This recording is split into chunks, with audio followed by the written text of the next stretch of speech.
I kind of feel like bow tie and like the strut thing, little straw hat. Yeah. Maybe the next one. We can lift the formality. And on that note, welcome to the Sports Car Safari podcast, everybody. Thank you for joining us. Myself, Andrew Coles, co-editor Sports Car Safari, joined by Luke Jackson, the other co-editor of the magazine. Welcome, Luke. And we are joined by the one and only Drew Milne. Drew of Vescapade fame. Welcome. How you going? Thanks for having me. Thanks, Luke. Thanks, Andrew. And just as I've learnt, 124cc fame too. Yes. Yeah, we've all got a dark past with Italian machinery. Yeah. Sorry if not so past, judging by my surroundings currently. Very, very Italian, very rusty, but very authentic. I like it. Wonderful. So I guess for tonight's podcast, we're going to have a bit of a chat with Drew. We're going to start, obviously, car guy, as you would expect on this podcast. Fiats, we're going to go through the Fiat phase. We're all serial Fiat owners, so sorry if you don't like Fiats, but too bad. We're then going to go through Drew's time racing open wheelers, Formula Vs, Formula Fords, and we have a champion in our midst tonight. And then, of course, probably the most famous and why most of you have tuned in is then Drew rode a 125 PX Vespa from Adelaide to London. Hang on. Kilometers. 200 PX. 200 PX. So it was 200. The big. So basically, cool. It was like taking an airplane. Yeah, basically. Yeah. So I'm sorry. And then we.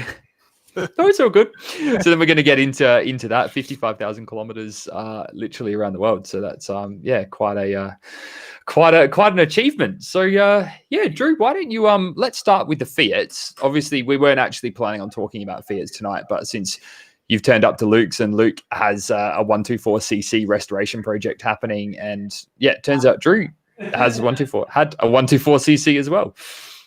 Yeah. We just got some selfies going on for those on audio only. And I did have a 124cc. It was my first my first purchase, my first vehicle.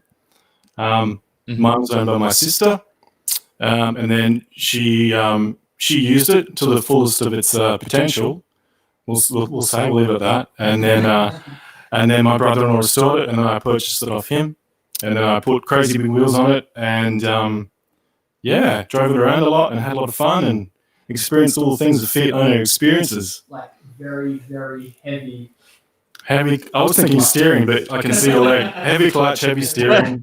The left fly with all 124 owners gets pretty big.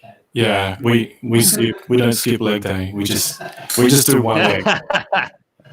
So Drew, when you say big, people don't understand. They think, is the clutch broken? No, it's just heavy. So no, it's just the way it is. Drew, when you say big wheels, did you have Simmons on your 124? Because that was the thing to do at that time. Yeah, no, I think I didn't go to the Simmons extreme. I put some performance. I think they're 15x7s. Nice. The star ones. It was I think it was a 70. No. What year did you? Oh, the wheels. It would have been. Oh, I'm casting my mind back. It would have been. Oh wow! I just feel old all of a sudden. It would have been. Early 90s? Late 90s. I'm not 50, man. Come on. It would have been late 90s. So that still would have been big for like 124 back in that day. They were huge. The thing looked ridiculous, but had, like what I had the 13-inch doors on the cars. Yeah, they look great. They look proper. Yeah. And I did go down a dark path, but we make mistakes. And the thing didn't track well over train tracks. The car would just fly off the road, basically. But that's part of the fun of being young and making poor decisions. Yeah, no, that's it. It's funny how styles change now that everyone's period this, and it's all about small wheels and big chub tires and kind of. But I distinctly remember those times when the late great Peter Taylor that we all remember so fondly, with his X19s and 124s, he was the same, biggest wheels, widest tires possible on it, and who cares what it does to the rest of the car because it looked good and it sticks well. So why not? Yeah, we just talked before. I was saying I'd love to find a good set of 13x8s for the 124. But like to get that right profile of chub on the tire, like I think square tires in these cars, like late 60s cars. Yeah, not right. Yeah. The tires I had on my CC were very square and very they looked terrible and they felt terrible. I did go down the budget path. So. The times. Yeah. So obviously, but we're not making you out as someone who doesn't understand vehicle dynamics, because you obviously then race single seaters for quite some time. Talk us through that. Started in Formula V from memory, and then progressed up to a Formula Ford. You had the Van Diem at the end, didn't you? Yep. Well, actually, it did. The whole circuit experience kicked off with winning a Fiat Club raffle, where I won a track day with my CC. A super sprint track day entry. And I remember my raffle ticket was number 33, which is my lucky number to this day. But that was quite a turn of events when that kicked off. So I took the Fiat around a few times, I think, with the MSCA, and realized I'm doing more damage to a road car than I need to. And that's not the way to go. So I purchased what did I purchase? I purchased an MG Elfin, which was the Formula V to go for, and I purchased it off. Adelaide built cars. Yeah, Adelaide built cars. Place off South Road, Everstown. Yep. And I bought the car off Matt Close, who won the. What did he win? Matt Close. He won the Targa. Matt Close. Oh, yeah. He's in a GT3. He's won Targa Tasmania and a fair lot of stuff. Yeah. Oh, so it was Matt's whole car. Cool. Did he? High country stages, I think. Was it Andrew? Yeah. Very good. Okay. Completely behind him on doing a launch, and man, it was definitely. Okay, I can imagine that. Matt's a nice guy. I remember him saying after I bought it, if you can do a 130 around Malala, you're doing a good time. And I think I did a 129 just to pump myself up a little bit. I did a 129 first day out, but that was after many spins and trying to slow the car down by using the gears instead of the brakes. I think I spun the car 10 times. It was all part of the learning experience and having some fun. And after that, I think I raced the Formula V for about 3 years, 3-4 years, a few years. Had a great time, and then at some point I purchased the Van Diemen RF91 Formula Ford, which was an ex McConville car. So it had quite a pedigree. It was quite well sorted. Yeah, fantastic. It wasn't the fastest car, but it was very reliable, and I ended up winning the 2005 or 2006 state championship with that. More through luck and preparation than beating everyone, I'll be honest. But you had to finish to win. So exactly. So Drew, talk us through with that car, because I just thought, I was obviously a bit younger, but I just thought this was the coolest thing, that you raced at Clipsal 500 a couple of times, and just as I think a lot of us, and I think since then we've had some friends, Andy Sarandis and whatnot, who's been on the podcast, have raced, at the street circuit. But back then when you did it, this was the heyday of sort of V8 supercars, the heyday of the Clipsal 500. What was it like to be on the grid on the Sunday of race morning with, hundreds of thousands of people out there? And that's a pretty cool thing to have done. Yeah, it was an amazing event and to be part of, and it just went past so quickly. It's really hard to give a good gauge of the experience, because 1 minute I was all concerned about the vehicle and have I got fuel, have I got this, have I got that, is everything prepared? And then the next minute you're doing 1 minute 30 laps of the short track at Adelaide.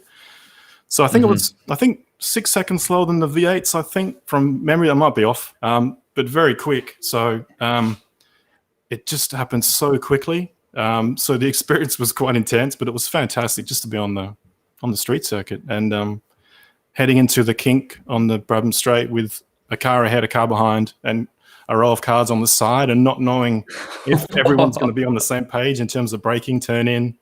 So it was very hectic. But it was a fantastic experience. The circuit is amazing, and it's surreal when you're like 3 feet off the ground. So I'd love to do it again one day.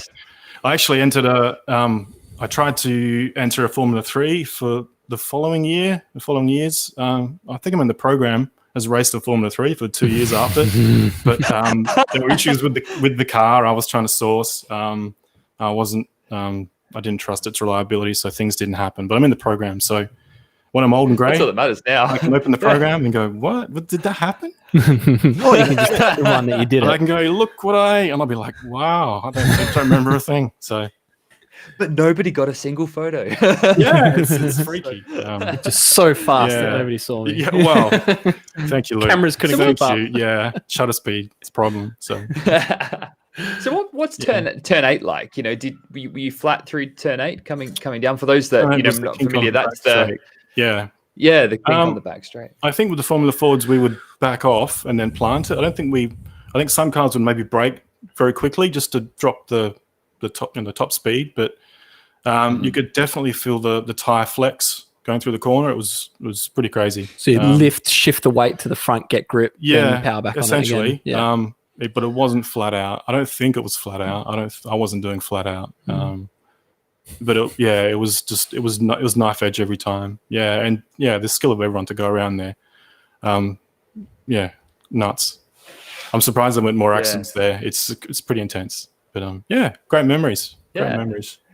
Very cool. Very cool. Yeah, no, I loved watching it, and I don't know if Garen's watching, but when the crew would follow the support cars, would drive out into pit lane around the track on the Sunday, and then I remember and there's Garen there in his car with the tools and all that. It was just fantastic to see that. Yeah, my pit crew was minimal, but we had spirit, so that's important. Cool.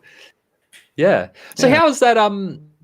And then how did that sort of, I guess, spread into this crazy Vespa trip? I mean, did you have Vespas at the time? Were you a bike guy, or how did that happen? Well, an old Italian scooter is generally the next progression from a Van Diemen RF91.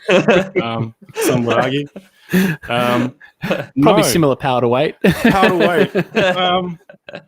It's an intense experience driving a Vespa at high speed because of the wheel size. How did it happen? I think shortly after the Clipsal one year, what happened? I borrowed a friend's Vespa. I had a neighbor who had a PX 200. And every morning I'd hear him drive down the street on his way to work, and I'd hear the two-stroke pumping away. And I thought, that's a fantastic thing.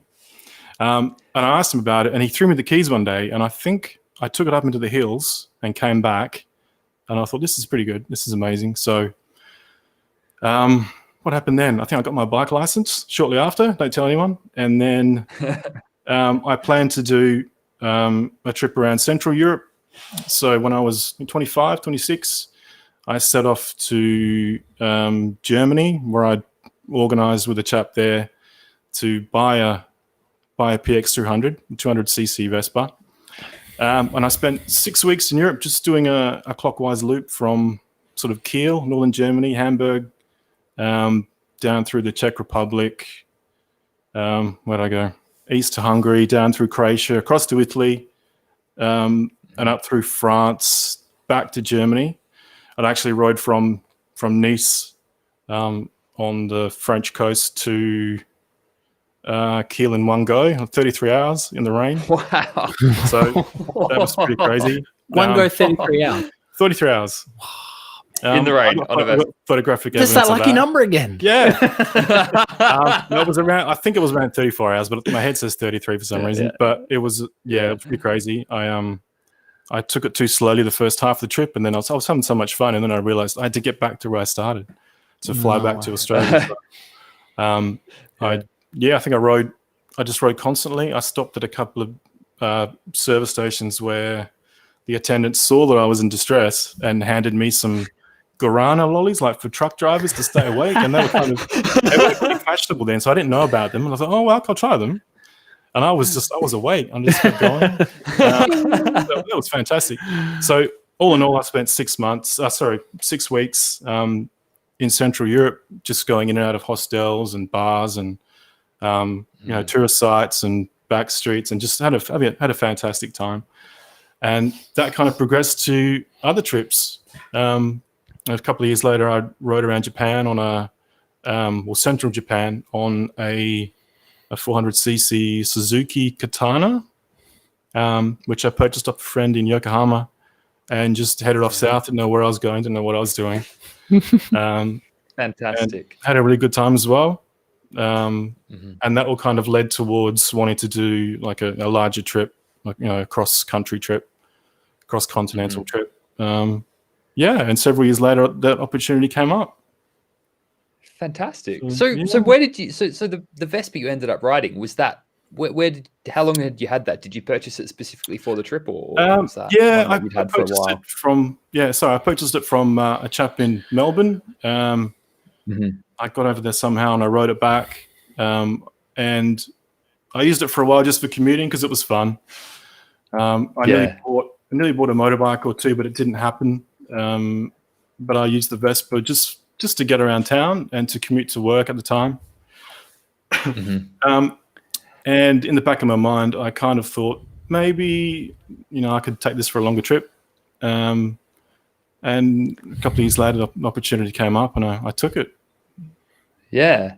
Fantastic. So I guess I remember when you headed off, and I guess it's interesting you say that previous 6-week trip you traveled a lot slower, because I remember that your plan initially was to ride reasonably quickly to Europe and kind of sort of not to get there, but, you know, sort of, you know, get there. I think I remember about a year or so was the time frame, but I guess that plan went out the window, and we can probably touch on that as we go across. But, what was the original plan? Like, because Yeah. plans change when you're doing something that crazy. It's really hard to plan for anything like that. I had a small map that I printed out and I drew this line across with sort of a rough path of the countries I'd be traveling. And I put some time frames on it. I was like, oh, that'll be a month there. That'll be like another month to get there. And the thing was just totally inaccurate. It was just ridiculous. I've still got it somewhere, but I kept it in my wallet for maybe a year as a kind of reminder to do this, you know, because I wanted to do this thing. And it's impossible to plan for, because it's every day there was just a different hurdle or bunch of hurdles or bureaucracy or borders or breakdowns or health or, you know, I need to buy a toothbrush or I'm run down. So I think I initially estimated on 8 months, but I don't know where I got that figure from. I based it on like geographical, you know, inches on the bit of paper that I had. It didn't take into account landscape, mountains, water, paperwork, Italian bikes. Yeah. Bikes. It wasn't based on reality at all. It was based on whimsy. So ultimately it took me 2 and a bit years to get to London. And it took 2 years. It's crazy. Yeah. And people ask me, they say, so how was it?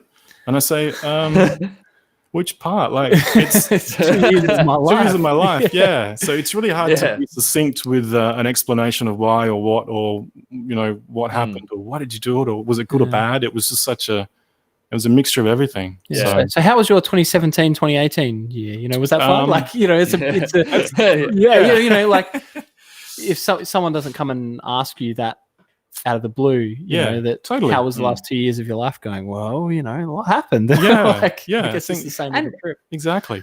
And is it the case that when they ask you, like they you know, maybe they don't really care or they don't know what they're asking, but does it just become to the fact that it's just too hard to explain it? You just sort of give them a pithy answer, like, it was good fun, and then kind of move on because it's where do you start? Like, the question kind of creates a mind fog for me, and if I say anything, the person I'm talking to kind of gets confused as well. So I remember on the way to Darwin, because I went from Adelaide to Darwin. It's the shortest way to London, in case you guys didn't know. And you got to start somewhere. And I'd meet people on the way at service stations, and they'd be always pretty interested, you know, roadhouses. They'd be like, oh, so, you know, where are you going? And the first few times I had this question, I'd say, oh, London.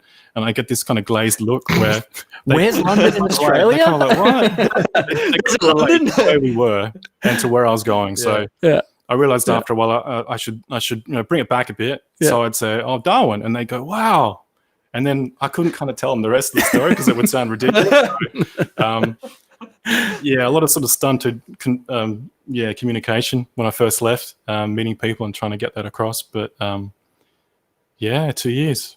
Well, the guy at the liquor store, Bottle, whatever you want to call it, just before I went to go buy some beer, and so, how's your day been? What are you doing? I'm like, got a podcast. We're interviewing this guy that rode his Vespa from Adelaide to London. He goes, what? Like, is he crazy? How did he do that? I said, well, he went and rode his bike and shipped his bike, and it took him a few years. Like, most people can't even grasp the size and of that adventure. It's huge. Did it feel crazy to you? Did it feel like you were doing something crazy, or was it more like maybe the sign of you being truly crazy is when it actually seemed like quite a reasonable thing to do? How did it feel? Like, yeah, that's an interesting question. For sure, on the way to Darwin, I did feel crazy because there was that monotonous road. I think there was maybe one bend, maybe two. But Adelaide to Darwin is quite, you're soul searching. You're wondering why you're there. You're thinking about your youth. You're thinking about your path in life because you have time to reflect upon anything. That's so in between the road trains trying to run you off the road, I'm sure. Nuts. There's a few road trains out there. I didn't see too many actually, but because what were you sit? I mean, an interesting thing for me is like, what would you sit on the Vespa in that kind of road? Sure. It's like long straight road. Yep. In a car you'd sit maybe a little bit above the speed limit, or in the NT you can go as fast as you want along there. Yeah, perfect conditions. The bike would sit at 110. So that's with no headwind, no tailwind. That's not bad. That's pretty good. That'd be pretty scary. But that's scary. Because of the scenery, you don't realize how fast you're going, obviously. Yeah. But if I ducked my head, I could get to 114, I think. It made that much of a difference. So I had the speedo in front of me, obviously. And I could watch it, and I could do this, and I could watch it lift just a little bit. Could you hear the engines? And it would slowly drop. Yeah, totally. And that was the game I was playing with myself for days. It took a few days to get to Darwin. So yeah, that'd be fun. And then how much more petrol can I get by doing that as well? Like that, you can have so much time to do that stuff. You've got so much time to reflect and go mental, really. Yeah. But it's part of the thing. And I imagine that when you get to Asia, there's so much going on, and there's so many inputs and things that you probably never have time to think. You're constantly just dealing with what's coming at you. But yeah, when you're on the road to Darwin, there's a lot of time. Yeah, absolutely. So, I don't think I'd want to do the road to Darwin too many times in any form of transport, but it is interesting. You see the landscape change and the colors change, and there are things out there, but it is minimal. But then, so after that, I went to Darwin. I stayed with a friend in Darwin for a couple of weeks, looked after his house while he was having a holiday because the weather in Darwin was terrible because it was humid. And then I think he went to Bali. And then I shipped the bike and flew to Dili, East Timor. So that was a huge contrast arriving there. And in terms of timelines and things like that, how long did it take to get the bike across there? I guess actually, what year was this? We haven't established. What year was this? Yeah, this was early 2011, so it's a few years ago now. So it was wet season in Australia. I remember because it must have been May. April, May. So I did have to turn back a couple of times going North Alice Springs because the road was just water. So, wow. Yeah, so I arrived in East Timor and a whole set of problems there. The first is I've got to get the bike out of storage. I've got to find the transport company. I've got to learn how to. There's one petrol station in Dili, and other petrol stations mix the fuel with pineapple juice or something. Pineapple juice. They cut it with some kind of juice, so it's cheaper. So apparently the vehicles don't work so well after filling up with that stuff. And then the adventure kind of really began then because it was I had to deal with where am I going to stay? What am I doing? Breakdowns. So essentially I left Darwin and I headed to. I think it was about a week it took for the bike to go, and I flew over because I couldn't go on the boat.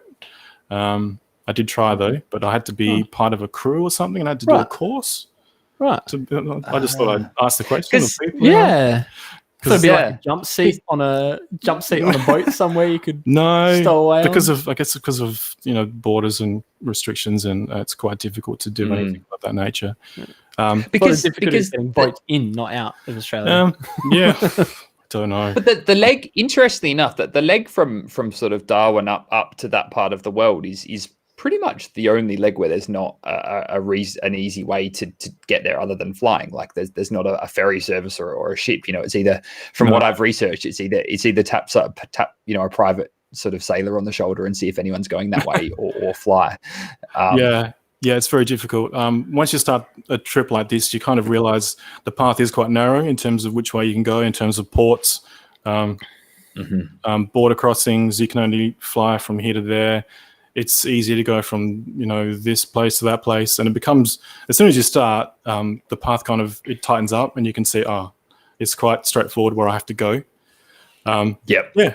So essentially I went to East Timor and then I rode across the land border into Indonesia. And then I went through the 7 major islands on the Indonesian sort of archipelago from east to west. And that ends up in Sumatra. Do you have any pictures of that? Thousands of pictures that we've got. Somewhere. I'm not sure what. Drew, while look, you're having a look for some pictures, a question, because East Timor, and this is, I guess, something I'm very keen to hear about, is that, people who, have traveled obviously say that what people think of a country and what the media portrays of a country is often very different to the reality. And, Timor is often portrayed as somewhere that, sort of have your wits about you when you're traveling through. What were your experiences of going there? My experiences in Timor were very good. I was there for perhaps, I think I was there for 2 or 3 weeks in total. It wasn't a huge amount of time. People were very friendly. There were a lot of United Nations police there due to, I think there were recent elections, so there was a peacekeeping force element there. I think the only disaster on the road I nearly had was having a UN vehicle drive into me on a bend somewhere. So the locals were quite mindful of the roads, but some of they were Portuguese, I believe, a lot of the UN force. I met a couple of them somewhere. But East Timor is a very interesting place. Their recent history is quite complex, and their association with Indonesia. But fantastic people. I went to the very far east of Indonesia, and then East Timor, then back towards Indonesia. And actually, the day I left, the day I was aiming to leave East Timor, Dili, I headed out and my rear hub stripped. The rear axle hub sits on a spline, and for whatever reason, I think the hub came loose and the spine span within the hub, and it stripped both the spline and the hub. So all of a sudden, I had 4 neutrals. And that one? Yeah, that's a picture of me changing a shock absorber. Oh, okay. Different time. different Italian issue. Or was it this one? Is that the one? That's another one in India. Yeah. So you keep finding all these pictures of broken down Vespas that are there's so many. A lot of breakdowns happened in India. That particular picture. If that's being streamed, that picture. Yeah. That's up there. That happened in India. Yep. That was a rear shock absorber mount failure. And so we have the Vespa lying on its side. Yeah, well, the Vespa on its side is its natural state. This was canted over. The rear shock absorber, it had a really hard time. Obviously, the back of the bike was heavily loaded. This is actually the hub. This is the photo. Good. Fantastic. I think did we put this one in the magazine? I vaguely remember this one in the magazine. I think this one might be in the magazine. Yeah. So we've got not on its side, actually, the Vespa in its natural position, but with a local gentleman attacking it with what looks like a pair of pliers. He's in there, isn't he? He's using force. There's actually a story associated with this. Let's go through the story. A little story with this. Just give people insight into what's a day in the life of an idiot traveling the world in a Vespa. This is actually on Timor, but on the Indonesian side. I tried to, as I said just a bit earlier, I tried to leave Dili on my first kind of, I'm leaving Dili, I'm going to go to Indonesia. I'm going to cross the border and end up in, I think, Kupang, which is the major city on the west of Timor. And I went to leave, stripped the hub, and then, okay, I've got to find accommodation, I've got to find a mechanic. Does anyone have a hub? He sent out... Were you far from anywhere where you had to be repaired? Was it like you had to walk for 30 kilometers or something? No, I was just about to leave the township. Right. So I was about to head out on the stretch of road to. So it happened the perfect spot, really. Yep. But I'd been in Timor for a while. I wanted to leave. I was about to leave. It didn't happen. So I was like, come on, you know. So I found a shop, and I sort of said, I've got a hub problem, and he jumped on the phone. Remember, and I didn't know what he was doing. I didn't know who was calling. I didn't know where he was going to get parts from, and he said, come back tomorrow. I'll come back tomorrow. I asked him the question, is there a hub? No, there's no hub. Okay. This happened for like maybe 4 or 5 days. Every day I go back and I have a conversation, and it got so ridiculous because I thought I could actually tighten everything up, put some spaces in areas and get to Indonesia where there might be more shops. Eventually, I got to the point where I got angry and I just didn't care. And I grabbed the bike and I just said, I don't know if you're lying. I don't know if you're going to get a part. You don't know if you're going to part. There's no certainty. So I thought I'd just, I'd use luck. And I headed off to Indonesia and crossed the border and did maybe 200-300 kilometers to get to Kupang. And I went to a shop there. I met some people in the street with Vespas, and they said, you got a Vespa, we got a Vespa, come hang out. Okay, sure. Ended up at a workshop with some people, and I said, do you have a hub? And they said, we just sent our last hub to East Timor like a few days ago. I was like, what and that was their last hub. And that's honest truth.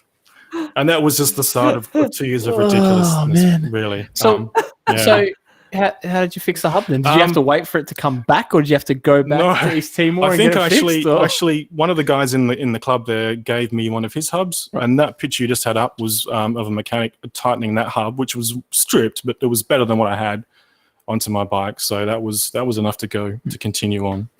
So that was just ridiculous. And yeah, the ridiculousness just kept on going. That's incredible. So you're across the Indonesian, archipelago, and then where to next? Well, I spent probably 2 months in Indonesia as a whole, and I had a fantastic time. It's such a diverse place. Everyone's so friendly. But after that, was that the picture of like the group of people in Indonesia that?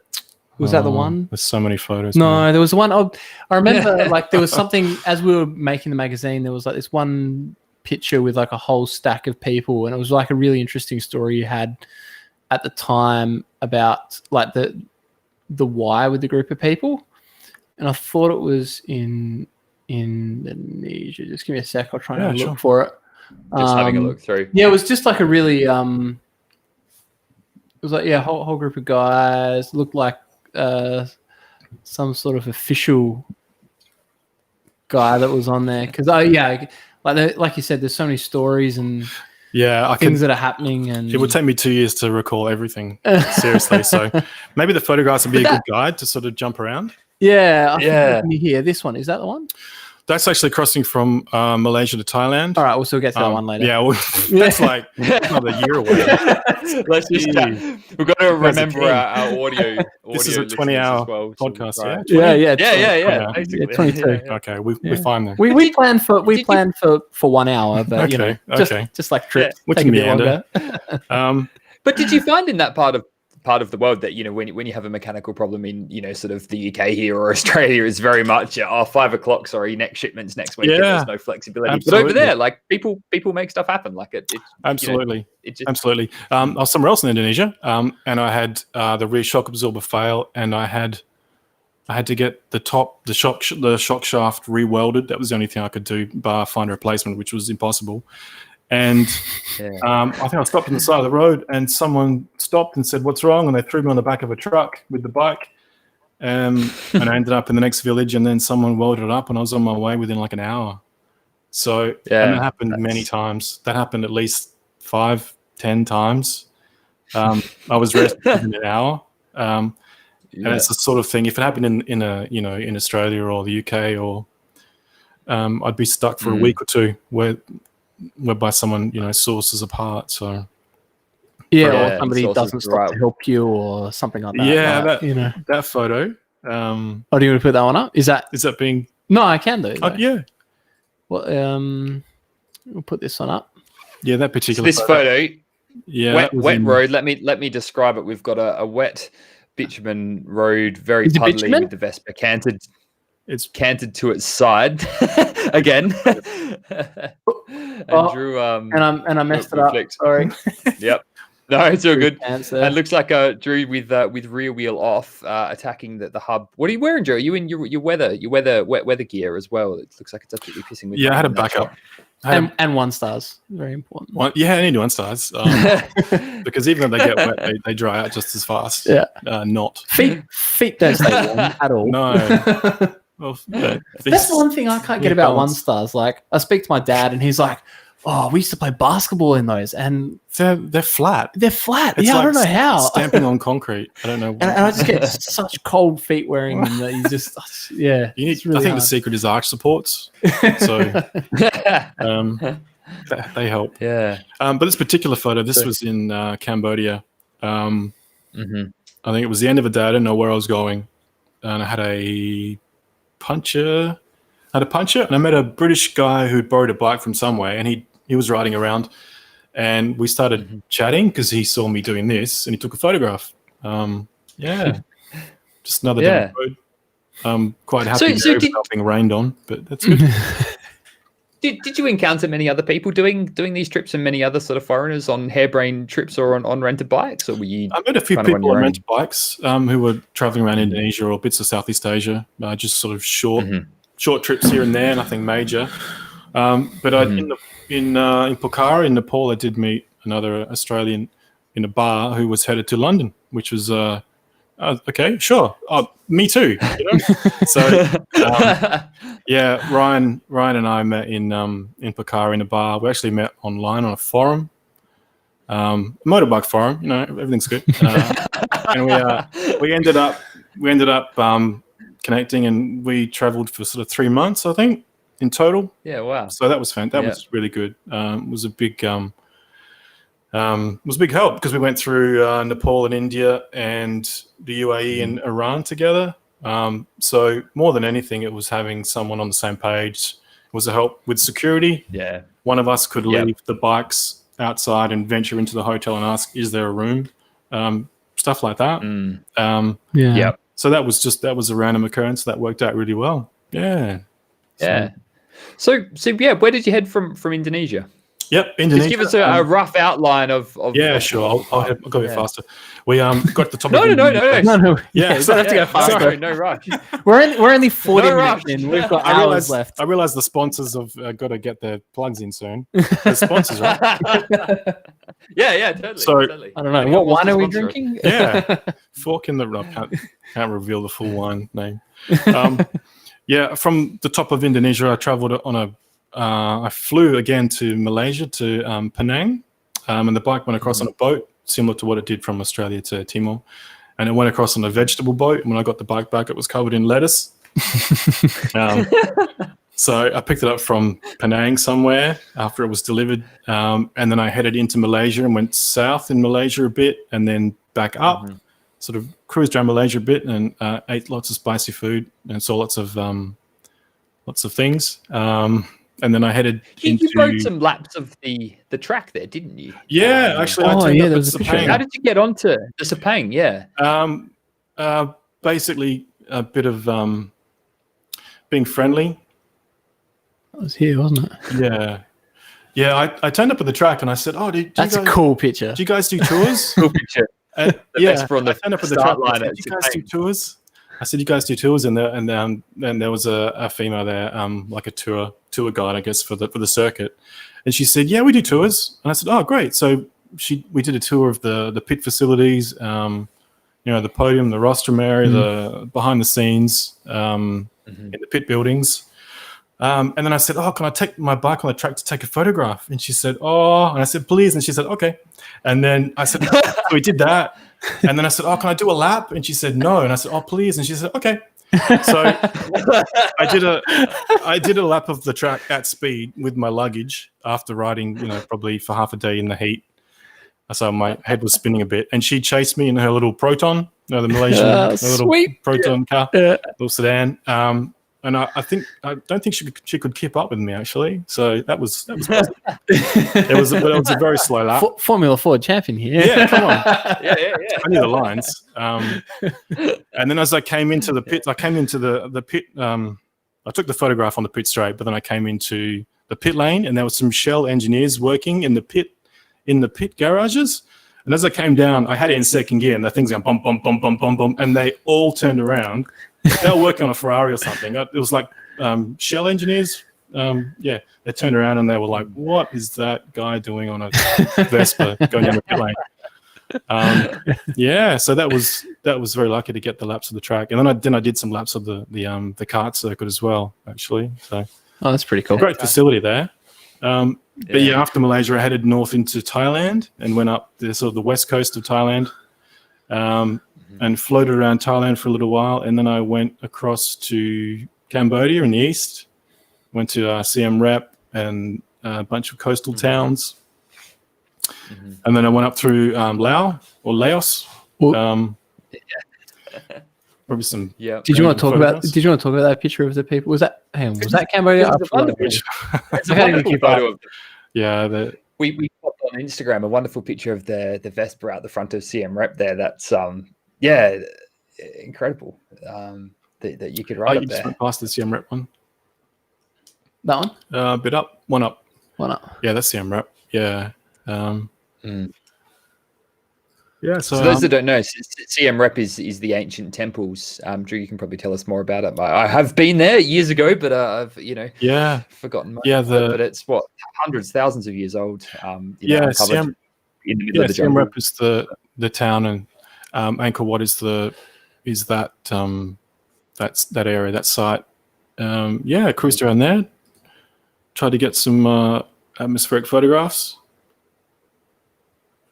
And after all that, after cruising around Southeast Asia for a while, I ended up back in Bangkok, and then the plan was to fly to Nepal, to Kathmandu, because we can't ride through China. We couldn't ride through China at that point. The borders there, they change. Sometimes you can go through Myanmar, Burma, but sometimes you can't. Sometimes you can go through China. To go through China is very expensive. So a common path is to fly your vehicle and yourself from Bangkok to Kathmandu, so into Nepal. I did that. I wouldn't have thought China would have been that hard to try and get through. Yeah, I think only in the past year or two it's become easier. Right. But when I was there, I needed to get a Chinese driver's license, a Chinese number plate, and have a Chinese guide at $100 a day. Wow. So, I think things have changed in the past few years, but it's still very cost prohibitive. So, did you find that out when you were on your trip, or is that a thing prior to going that you're like, I'll be all right? No, I think I found that on the trip. I went down the path of trying to get through China, but then I gave up because it just got ridiculous. But the political situations change everywhere. So borders in that area, especially, they're quite dynamic. So you have to really. Yeah, and then the next part of my trip was compromised because of situations. So we'll get to that. But so I flew into Nepal. Yeah, go on. Yeah. Sorry, Andrew. I was just going to say, so this part, you're a good way into the trip. Have you got your daily routine? Like, what was your routine? Because obviously you're just inspired when you said about the borders changing. You must be spending time constantly just sort of researching on forums and talking to people to find out kind of what's coming up. And what was your daily routine like? The daily routine, it's tough. Because I'd wake up in a different place every day and I have to work out, food, transport, petrol, which way am I going? Do I want to see something touristic in this area? Should I go that way? Should I go this way? So it's a very intense experience to to do this because you're constantly making decisions, which is part of the fun of it. I really enjoyed that.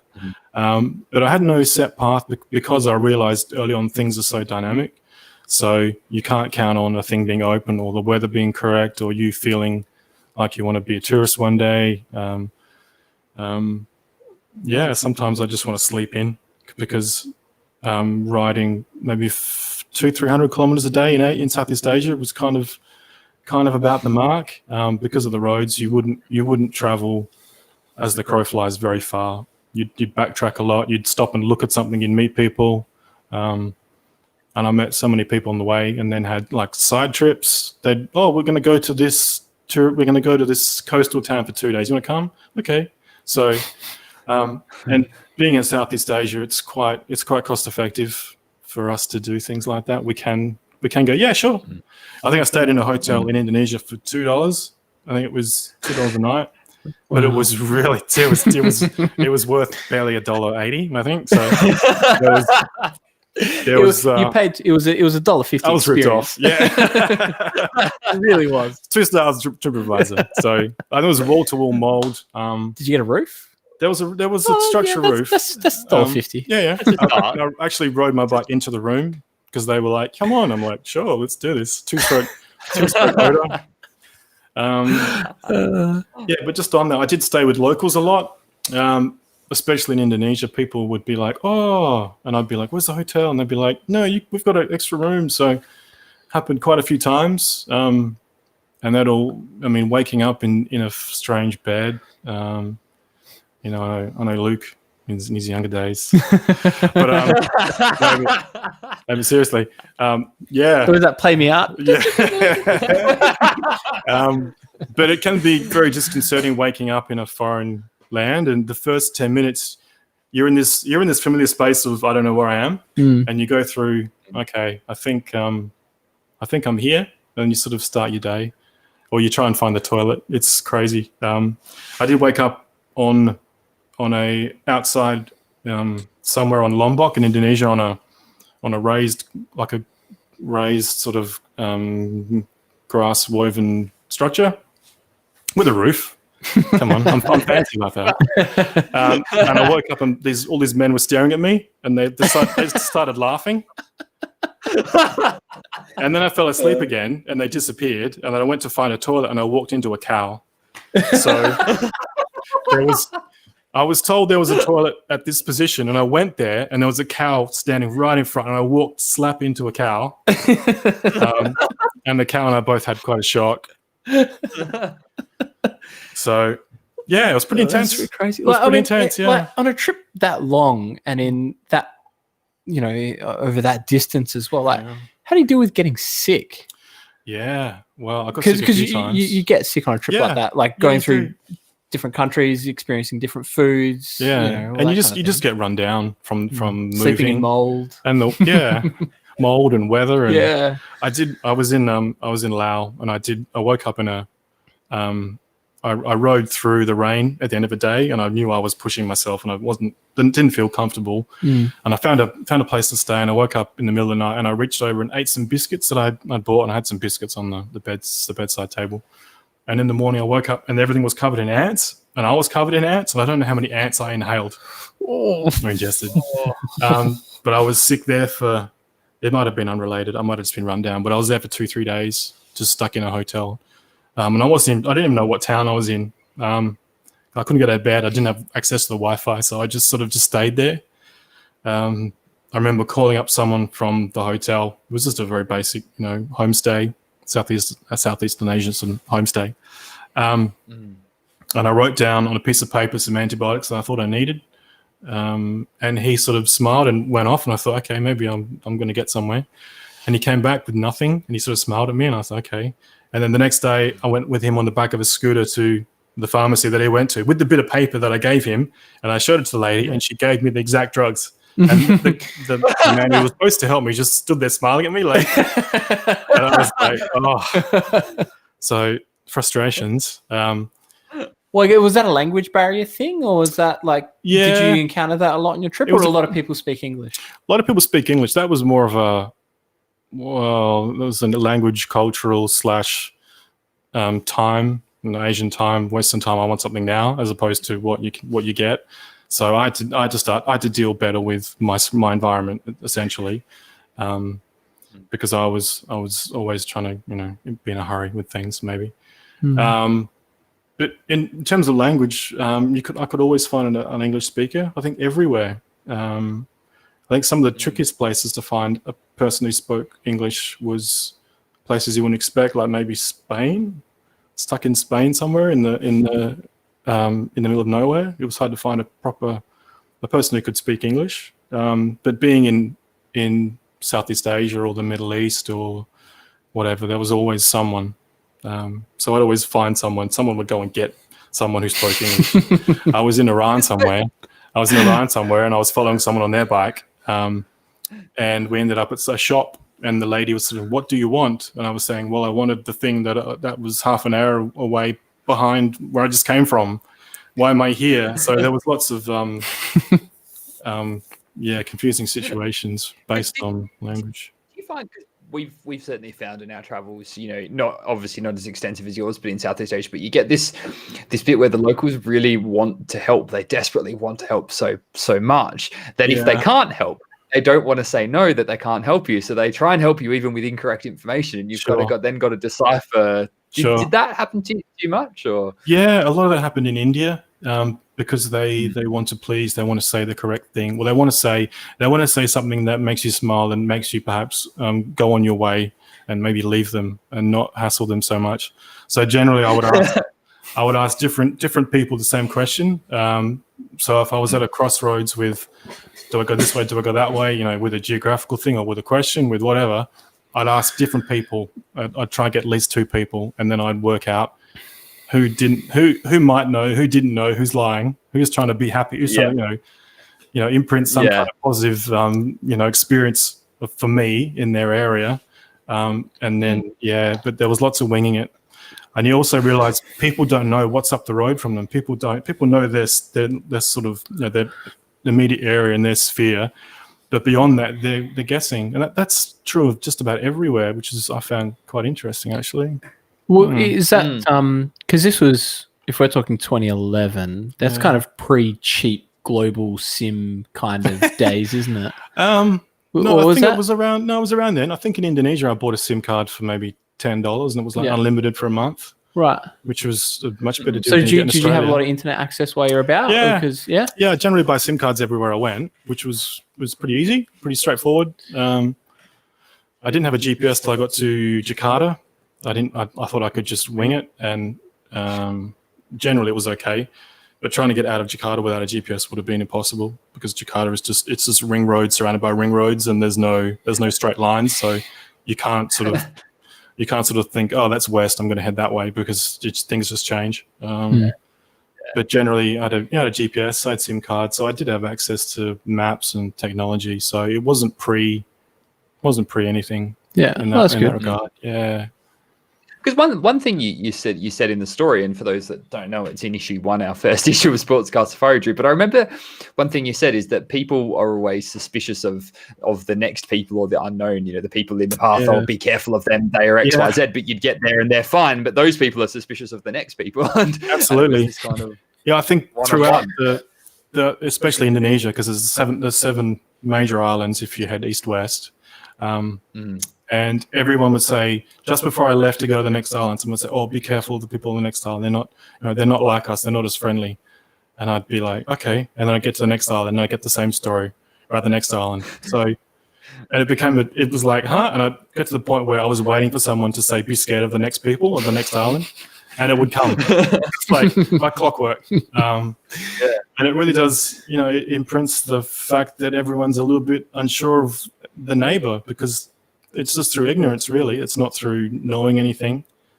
And that was one of the takeaways, I think, of the trip. Everyone's a little bit unsure based on nothing, based on ignorance, which is normal, but it's a thing. It really is a thing. Yeah. Wow. So you've flown to Kathmandu. You're in Tamil, which Tamil is something else. Yeah. It's something else. It's not a straight angle in the place. No. streets so narrow. You couldn't drive a car down these streets. Absolutely thriving, and it is. Yeah, I mean, to be fair, Timor is kind of where all the Western people end up. But the other parts just outside of Timor are that, but without the Westerners. Yeah, you spent some time in Nepal, did you? Yeah, I spent at least a month in Kathmandu and the surrounds, in Pokhara.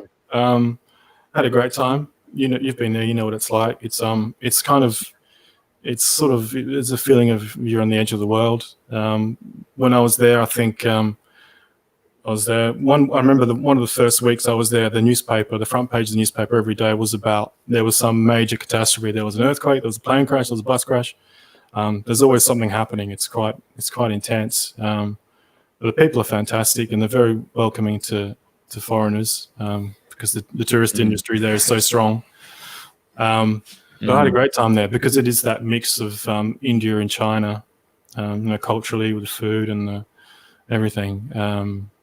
Yeah, I had a great time there. I've been back since just to see how things have changed and. Yeah, it was a great time. And then heading to India after that was just even more intense. I remember leaving Nepal and heading down the Himalayas one day, and this was with Ryan, the chap I met at the pub. And we headed down sort of the Himalayas, and in one day the temperature rose 10, 15 degrees, and we ended up in this Indian town, border town, which was on the map it was nothing, it was a speck, but there would have been close to 1 million people there. And we didn't expect the level of India that is India, and it was amazing. It was it's very intense. We just on that we found a hotel and we checked in and we found a restaurant. We went to the restaurant. We went up on the roof of the restaurant where there were no barriers, no lights. It was a couple of candles, I think, and we sort of had some dinner there. And we're going, wow, we're in India. This is crazy. There's so much going on just outside. And then we had 3 fighter jets fly over with the afterburners on. And we're like, what? Just the disparity that is India. It's constant. And it's an amazing place. And I think we spent a month and a bit there, traveling around from east to west. Down to Mumbai in the south. Yeah. Oh, you went down to the south, yeah. So how did you find that the roads and the traffic in India? I mean, obviously Nepal is kind of somewhat the same, but I guess India is probably another level again of. Yeah. How did you cope with that? What was it like? Were there close calls every day? Or? Yeah, just the density of India was more than Nepal, but it was still, an Eastern style of driving where you had to be kind of aggressive, but the biggest vehicle on the road would be the one that you watch out for. So the trucks had right away because they had more mass, they had more momentum. So because I imagine through like Asia and everything, there's a lot of scooters and bikes and things like that. You'd feel pretty at home there compared to like it was India the same, or was that more cars and trucks than bikes? It was more. It was kind of regional, I guess. It would depend on how things went. But lots of scooters and lots of motorbikes, and down to bicycles. And we saw, I think the first couple of days in India, we saw elephants on the side of the road, being like working elephants, which was like, that was pretty amazing. I mean, we've all kind of seen elephants in zoos or zoo type situations, but to see them on the far left lane, and then bikes and then cars and then trucks, it was like, wow, it was like we are somewhere else. It's like another planet really in the north. But so many adventures on the roads. We had trucks with their rear axles exploding in front of us, and the back of the thing would just hit the ground and we'd have to steer around it as it was skidding down the freeway kind of thing. Digging a big hole and everything. Yeah, digging holes. And some of the maps we used, because we sort of downloaded some offline maps, and they had highways on them, but they weren't actually built yet. So we'd head for a highway and big gravel and be signage, and we'd be like, okay. So in the future, this would be amazing. But so a lot of roadworks were going on in the north, especially a lot of infrastructure building. But it was chaotic. It was and just the pace of Indian traffic, and you'd have people on the side of the road fixing a vehicle a meter away from where trucks were passing, and it was as soon as you slow the vehicle down, you get away from the road. You don't stop on the side of the road, you get away from the road because it's was. Do you think you would have felt safer in a car, or do you think that the agility of a bike and kind of being in that traffic gave you safety? I think being agile gave you you could move a lot further in a shorter space of time for sure. Bikes would go on footpaths everywhere. You'd find a way. There were lots of car jams, traffic jams. We went into Delhi and it was just gridlock, and we wouldn't have got anywhere for days if it wasn't for the fact we were on relatively skinny, two-wheeled machines. So Ryan was on a Suzuki DR 650, I think. So he had a bit more get up and go, top speed wise, but maybe in traffic I was a bit more maneuverable. So on the open plains he'd sort of stretch out, and I wouldn't lose him, but he'd be in the distance a little bit. But then when things got tighter, I was right there. So the Vespa was agile Italian. Yeah, and it was a fantastic bike to use. After using the Suzuki sports bike in Japan, which was fantastic, but I'd get sore shoulders, arms, couldn't carry a huge amount. And the other plus with the Vespa was I had a camera in my glove box, so I could take a lot of the photos you've shown tonight immediately. I wouldn't have to get out a DSLR, put a lens on, take a lens cap off, line it up. I could just have the bike running, drop the glove box, pull the camera out, pull the LCD display out, and I could position it with the helmet on and frame a pretty good photograph most of the time. So it was a Canon G12, I think, small handheld. Fantastic camera. It broke down once or twice, but generally it was fantastic. And I've actually had to pull off on the side of the road and weld something back on somewhere. Actually There's a camera guy a block away in India. It was a fantastic camera. Just the flip out LCD lens gave so many options because you couldn't use a DSLR. I had a very nice Canon DSLR before I left, and I ended up selling it and using the flip out because it was just so practical. Yeah. So you've crossed India. You've ended up in Mumbai, have you? Because I gather that it's a little bit tricky to get across to Dubai from India to Dubai. It's a bit shaky even today. How did you approach that? As we're going into that, just to. Because my head's just a mash of places right now. You need What's a the map. timeline? What's the timeline of this? Like, how far into the trip are you at this point? Because it's been, an hour that we've been talking. Yeah, sorry. We're halfway around the world now. Month. How this was like a year and a bit. This was like maybe 1.2 years. Right. When I was in India. So I was well into things. Yeah, just on that, I nearly went to I had a Pakistani visa, and my plan was to go from India to Pakistan to Iran.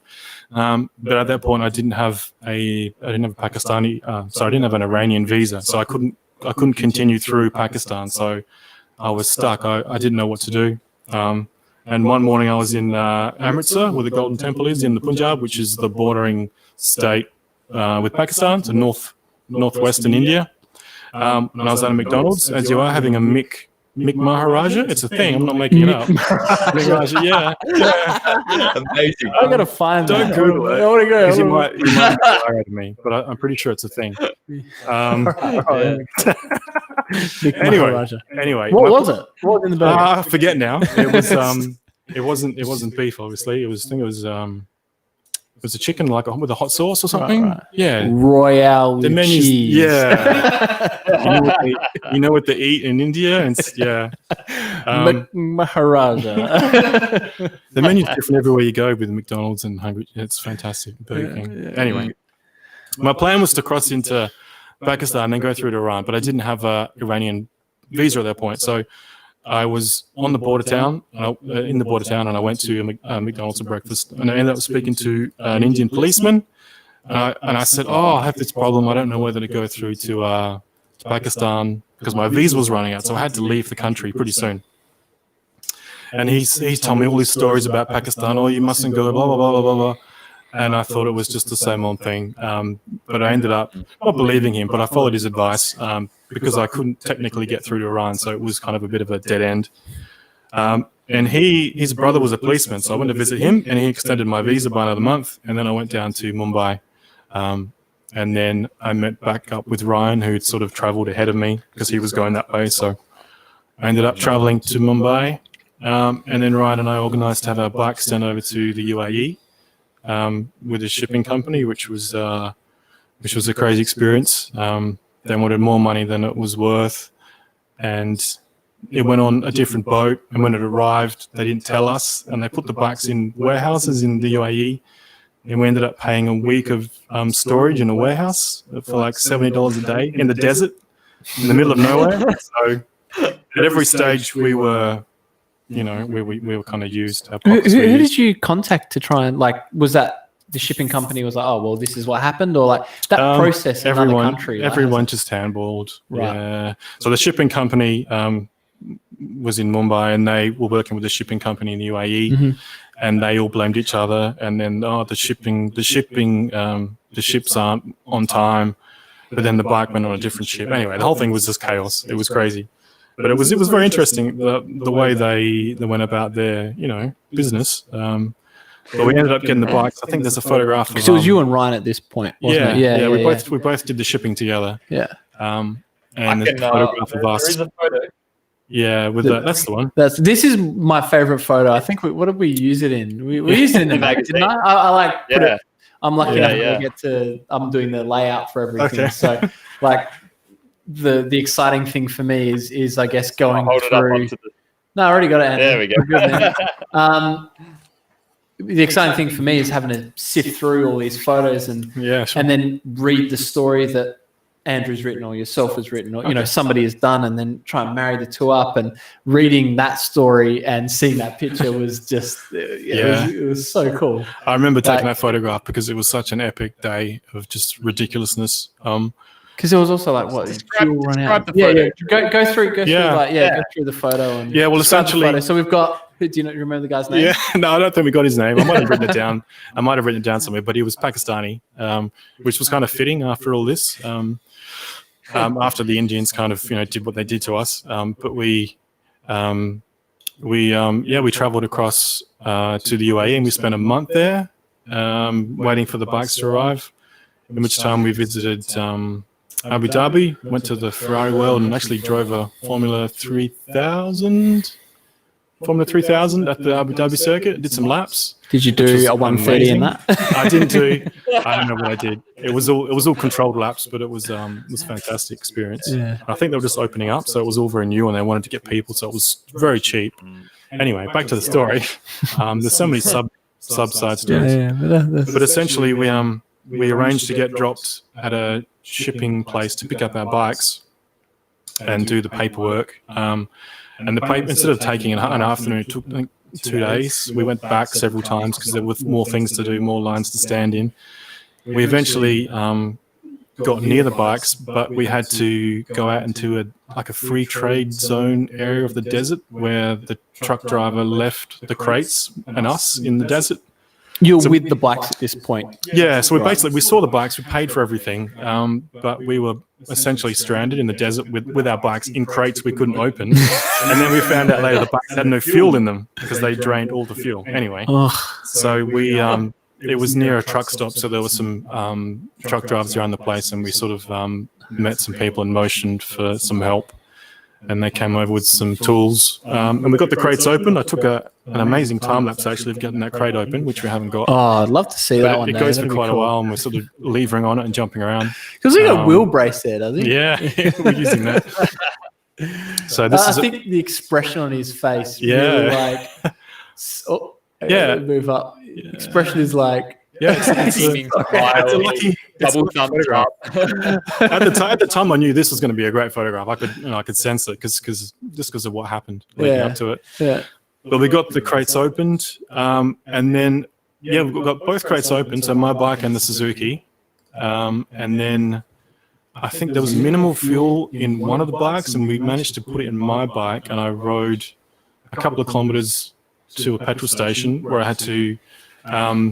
Motion to someone to buy fuel, and I ended up putting fuel in a Coke container or something because they didn't have any jerry cans to purchase or temporary storage. So I emptied out a Coke thing and spilt petrol everywhere, and I got shouted at, and I screamed back at him. I remember screaming back, "My friend's in the desert, he's going to die." It was extreme, but it was essentially true. And with my GPS waypoint. I went back and I found Ryan, and we filled up and we continued on. But it was an epic end of all the shipping experience and all the fees. The just being inconvenienced by people's greed. People's personal agenda. But it happens everywhere. It's not a thing to be. There was two of us and lots of them. So was that the point? Was there any point with shipping or anything where you think my bike's gone?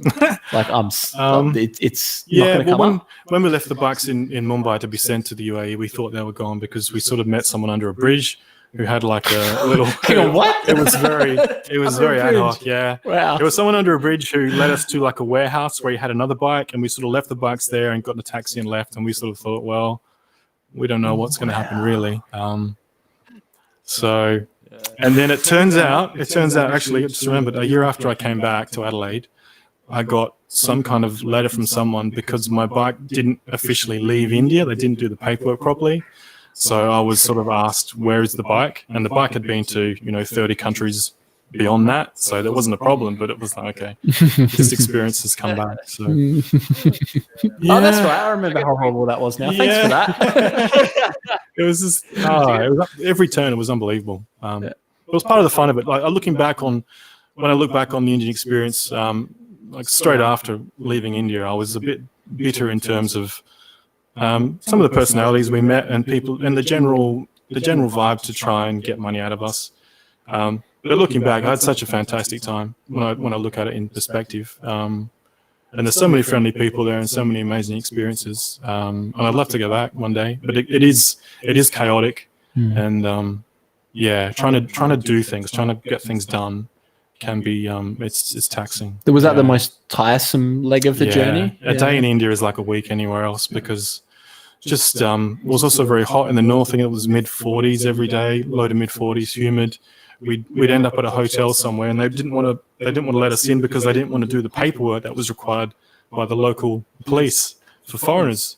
So they'd say, we're full, and we'd look around and there'd be a empty car park or a very empty foyer, and we go, okay, we need to find somewhere else. So it was challenging, especially in the north because they don't see too many tourists in some of the places we went to.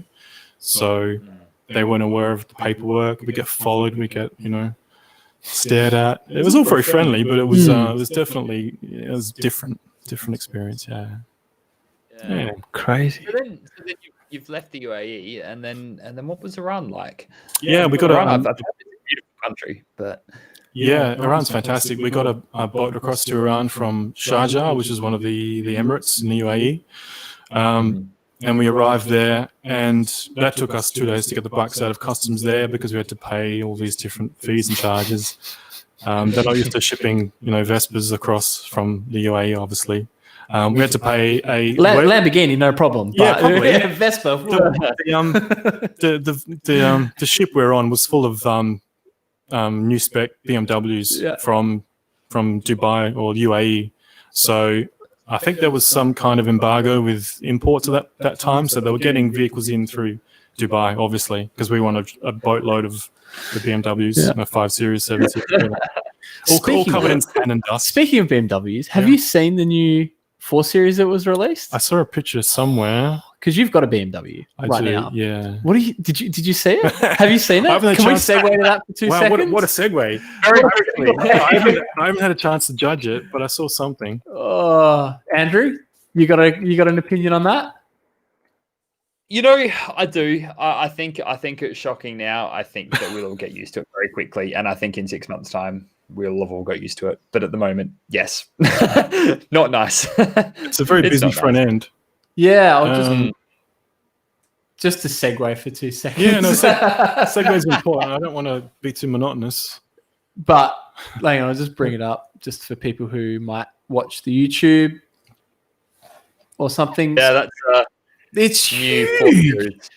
There's some huge events on the front. That is massive. And like the thing about that I can't wrap my head around is like the whole number plate across the front of it as well. Like, I mean, dealerships here we laugh at so much with the Euro plates and getting the screws in the right place. Like, how are they going to do that on the front of a grill?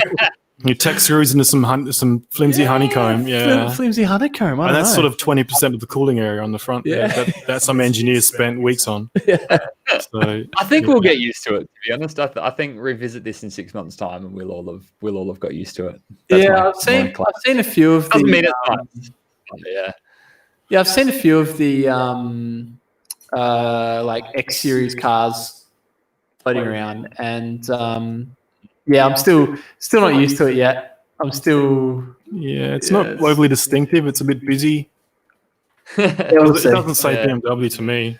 It's No, it doesn't. But what I think is really strange is the rear end hasn't changed. Like the rear end is still very much BMW, but the front is just is something you expect out of like Kia or some like Asian. I wasn't going to say it, but my head said Kia when I saw that, just because it's like they're trying something, but there's no distinct sort of design angle they're going for. Like it's not like a holistic design approach. It's like very much that Korean, like, oh, you work on that back right fender and you work on the front left fender, and we put it together and there you go. Like, someone else will put it together. It's not cohesive.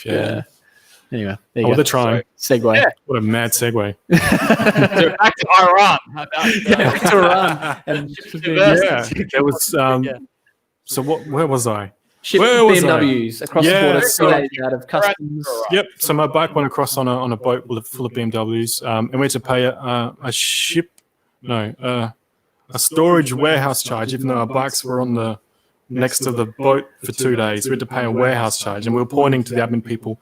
Why is the warehouse charge? I can see the bike. It's not in the warehouse. Yeah. You have to pay it. That's the way things are, you know. And then we were in Iran all of a sudden, having to deal with interesting things there. Had a fantastic time. Everyone was so friendly. We get stopped everywhere and just asked, "What are you doing while you're here? What do you think about this? What do you think about that?" You know, it was a podcast every day, basically, with strangers. But it was great fun.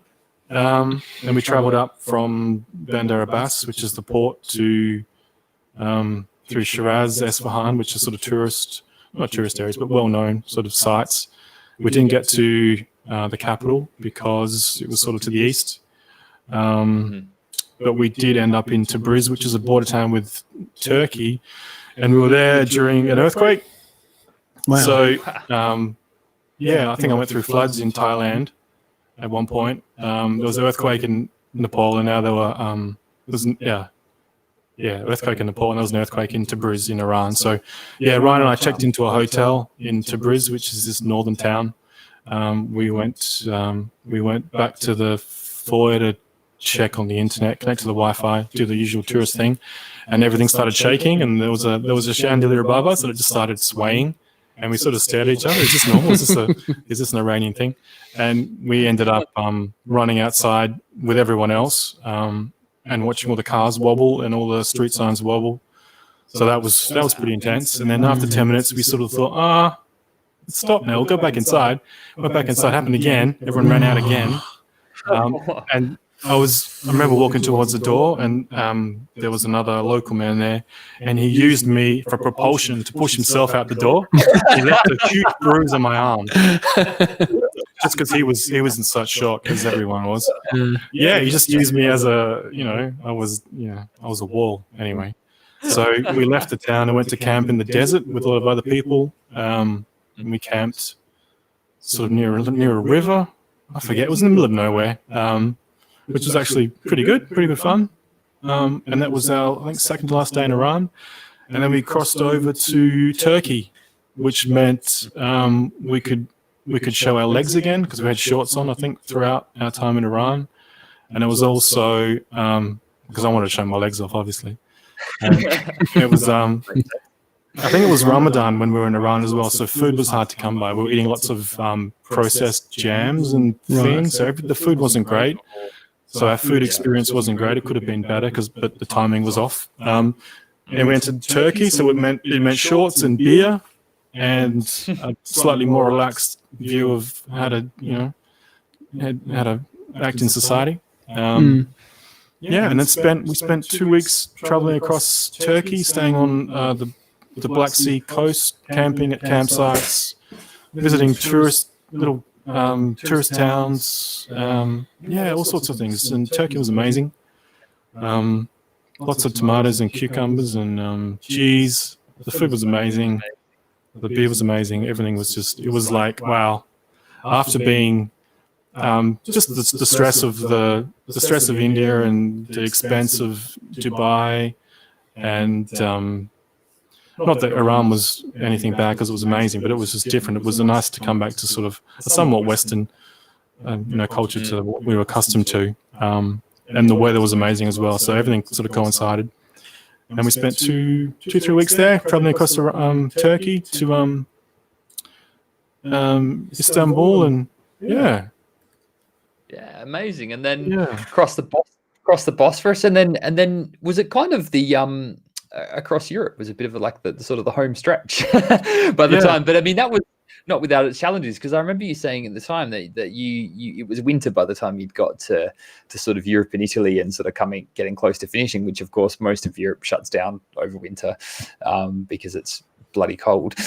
How was that? So the final stretch, but it wasn't the sort of the sunshine and the that you might have hoped.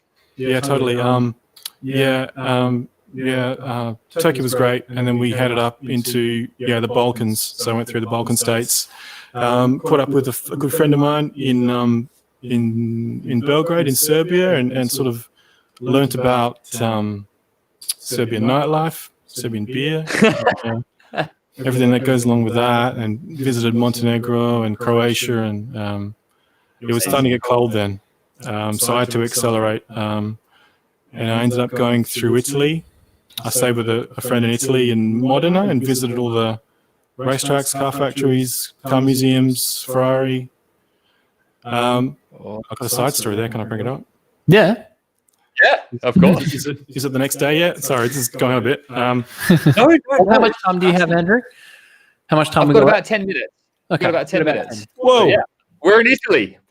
So we're in Italy, yeah. No, I'm just thinking because of the car angle. I ended up meeting some guys in the Vespa club in Modena, and one of the guys there was from Canberra, and he knew Chris Dyer, who was an engineer with Ferrari. He was Schumacher's and Raikkonen's engineer, maybe Alonso's, I forget. But for some reason, I gave him a call. I got his phone number, gave him a call, and ended up going to Maranello and eating at the there's a pizza restaurant across the street from the factory gates. Mm-hmm.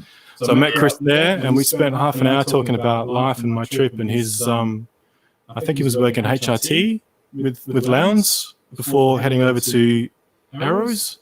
I'm getting it vague now, but he ended up at Ferrari for several years. I had a fantastic time with him. He, told me about his life in Italy and all his adventures, and I actually met up with him again in Spain at Jerez at a BMW test day, because he was at that point. I'm skipping ahead massively here. He was high up with BMW at that point. So he was looking after a test session at Jerez for DTM cars, I think, DTM and other categories in that space. So I hung out with him, and I got to meet Timor Glock. Is there a picture? Is there a picture, Luke? Yeah. I don't know. Is there a picture? Let's go to the picture file. There might not actually be. I don't think so. I think this is mostly just, it looks like a lot of... Yeah, sort of... Vespa side of the road pictures. Yeah. Yeah, Vespa. Yeah, let's have a broken Vespa photo. I got to meet Timor Glock. And I got a picture of him sitting on my bike with... Lots of these pictures. Lots of the side of the road being helped by locals. That was purchasing some fuel in Indonesia on the side of the road. That's actually looking at Africa from Jerez, or near Jerez in Spain. Yeah. Wow. Yeah. Do you want to just fly through some photographs and I'll give some quick... Yeah, we can do for the last few minutes. Some of that? Yeah. Yeah, may as well. It's hard to still this. This is called when your Vespa breaks down and you're leaning against a rock. The old Vespa on the rock trip. Yeah, the old Vespa. I think this was a hub-related issue where I had to tighten the hub. And I think it was in really? way. You had hub problems. Yeah. Funny that. That looks like India. That was India after I got my bike fixed somewhere. A family all around. Oh, that's a lot of mud into the engine casing. That's where I learned that mud's not good. That was on Oh, that was on an Indonesian island somewhere where I thought this sand looks pretty hard-packed, but it wasn't. It wasn't at all. I love those shots of is it from Iran that's up there, just of those beautiful mountains in the desert, and it's the open space. But these ones, that's Iran. The landscape there is amazing. I think it was probably 3,000, 4,000 meters up, so you get really good light and you get really good mountains, obviously. Yeah, it's pretty stunning up there. And I love seeing that South Australian number plate. That's the best bit. Yeah. Actually, here's an interesting one. Yeah, things that I guess 2 years on the road, you kind of need to consider. Haircuts. Getting haircuts and you need to find toothpaste. So where was that? India? That was Varanasi. I think I went for a haircut, and I thought because of all the things around, I'd take some photographs. All the articles on the table. It's a pretty meaty hairbrush. Yeah. Did you ended up, where was it? Did you ended up being interviewed on the evening news somewhere, didn't you? You were on TV, weren't you? I got interviewed on the Today Show on Channel 9 on the weekend in the morning one day. Weren't you local in Eastern Europe somewhere? I was on a couple of TV stations in Serbia where a friend kind of surprised me with a film crew arriving in Belgrade, so that was good fun. People were actually spotting me in Belgrade for the next few days. Really? It was interesting. Just the reach of some of these media outlets. And I was also on the Daily Mail in the UK. Wow. And then for the first few days after that, I was being spotted on the subway in London. People were staring at their phones and then staring back at me and going, "Is that the guy?" A few times. Yeah, a few times. So that was an interesting part of the journey. I guess it's a good segue. So you've come through Italy, and then what was it like actually reaching your destination after all those years and getting to London? How was it? Was it an anticlimax or was it triumphant? It was a little bit because of the weather, and it wasn't really planned. The last sort of geographical quarter of the trip was pretty speedy. I went through Spain, and then I went through Portugal, and then up through France, and France was pretty much frozen. I remember being stuck in a service station one night, not being able to get the latch with the seat up to put fuel in the bike because it was frozen. The lock had actually froze.